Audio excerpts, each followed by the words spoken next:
Hey everyone, it's Ethan or Miist back again for another video today. Welcome back to the channel, guys. We're here again for yet another movies I watched last week. And let's jump right into it. We had a pretty solid week.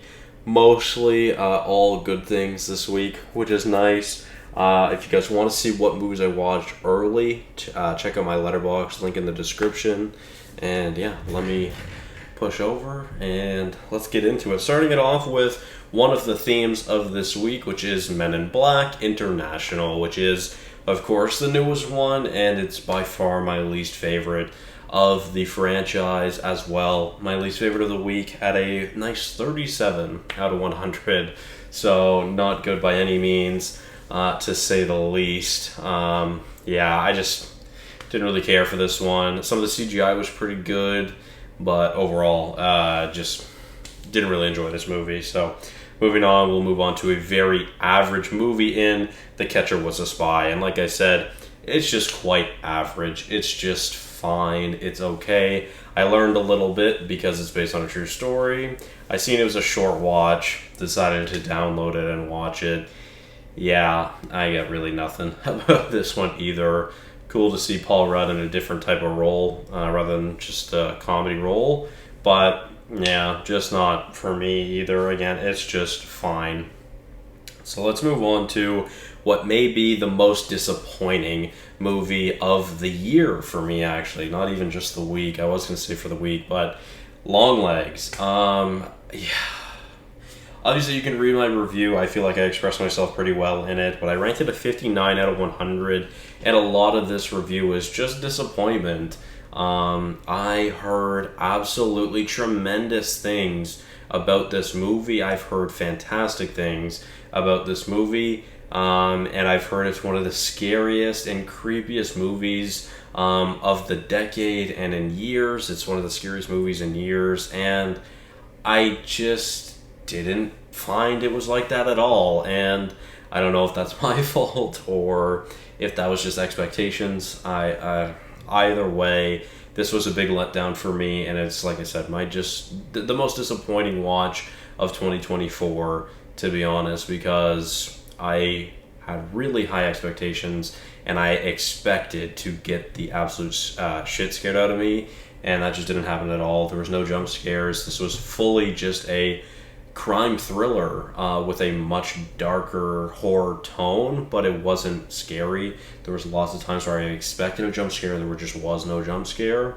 So again, that's just kind of an unfortunate, thing about media, really, is that I was expecting this grandiose horror movie, and overall it was really just a thriller. So the movie was okay as well. I didn't really love it. I think there's some great performances in it, but for the most part, it's just a fine movie. So let's move on to Men in Black 2, which is actually my least favorite of the trilogy, which I ranked a 69, nice, out of 100. And to be honest, this one isn't that bad, but this is already, I can't really remember a whole lot that was going on in this one. This is definitely my just least favorite of the trilogy. Truly, I didn't fully find myself enjoying this. There was definitely times where I wasn't enjoying this one, especially compared to the first and the third, which we'll talk about shortly.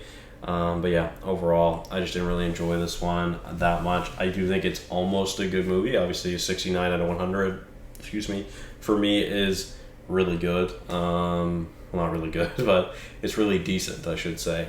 So it's almost good. A 70 out of 100, it would be good for me. So it's close, but no cigar, unfortunately. So let's keep it going. On to another theme of the week, Deadpool, which I ranked as 71 out of 100, which you can read my review as well.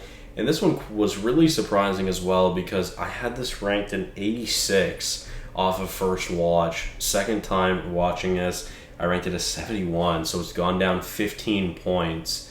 It's been a few years, but man, 15 points is a lot of fucking points.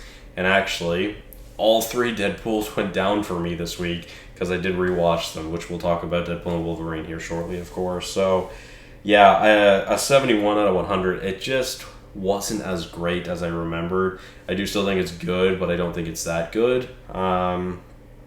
And yeah, I mean, Ryan Reynolds is, of course, very loved, very beloved, and I do like Ryan Reynolds quite a lot. I don't think his humor is really my humor, so I think that is kind of an issue with, the way I feel about Deadpool.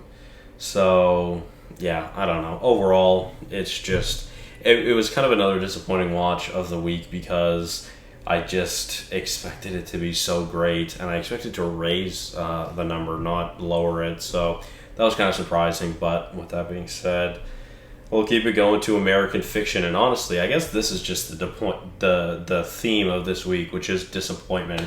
This is another movie that kind of had me disappointed, especially because I was really, really enjoying this movie, and I'd heard great, fantastic things about this movie.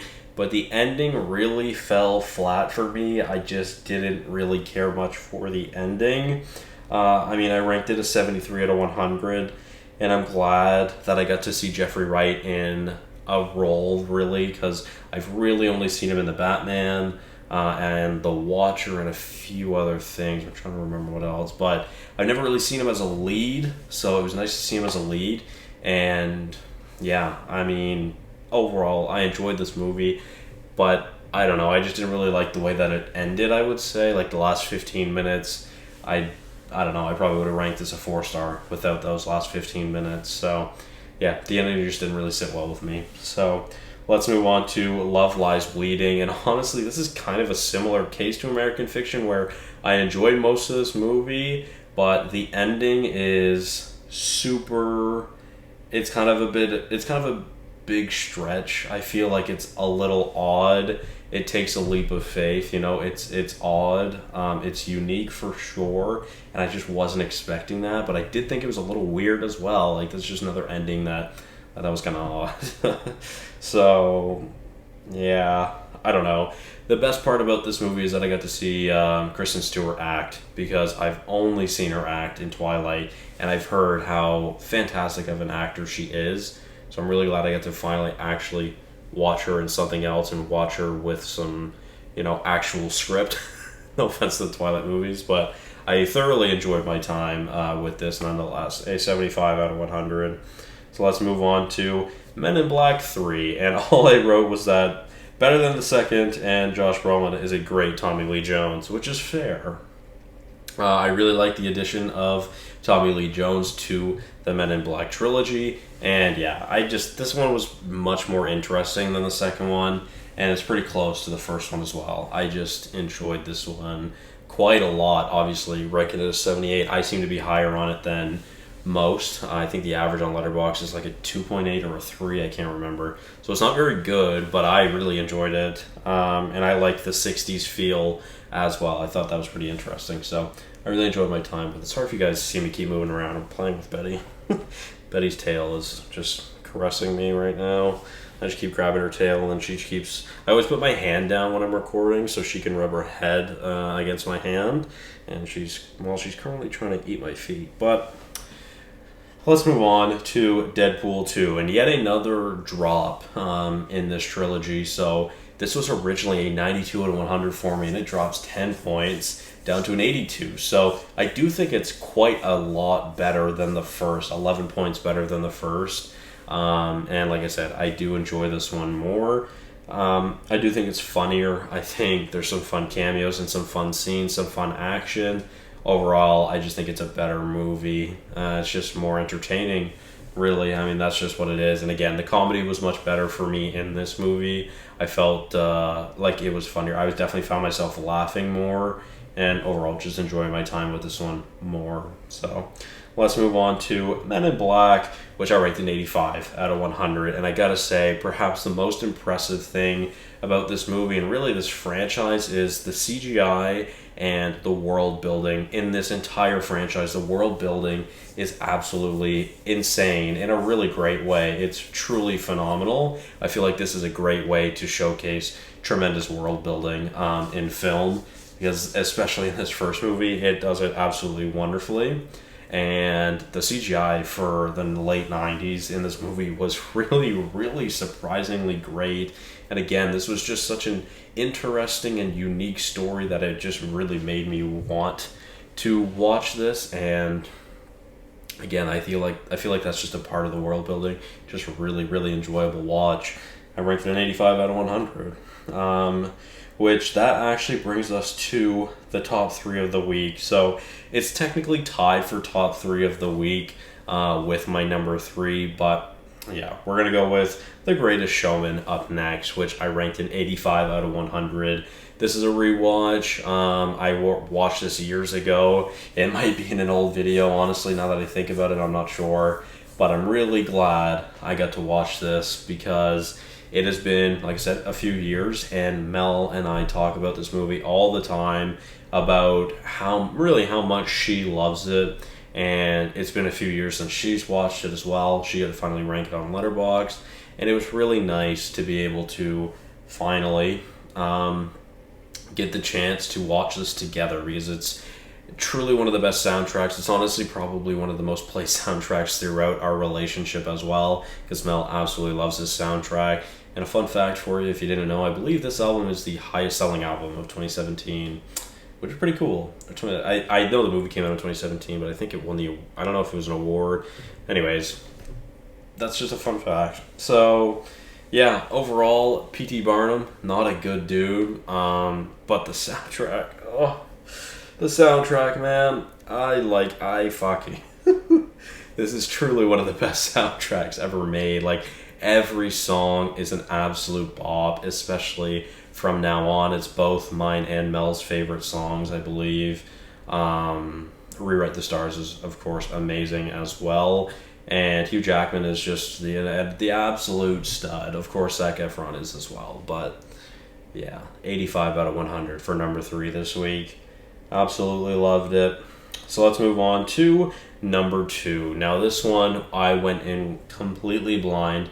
It is Trainspotting, an 88 out of 100. I had absolutely no idea what to expect from this movie, and I cannot put it any better than I was absolutely stunned, because I had no idea what the subject matter in this movie was, which it's just absolutely insane.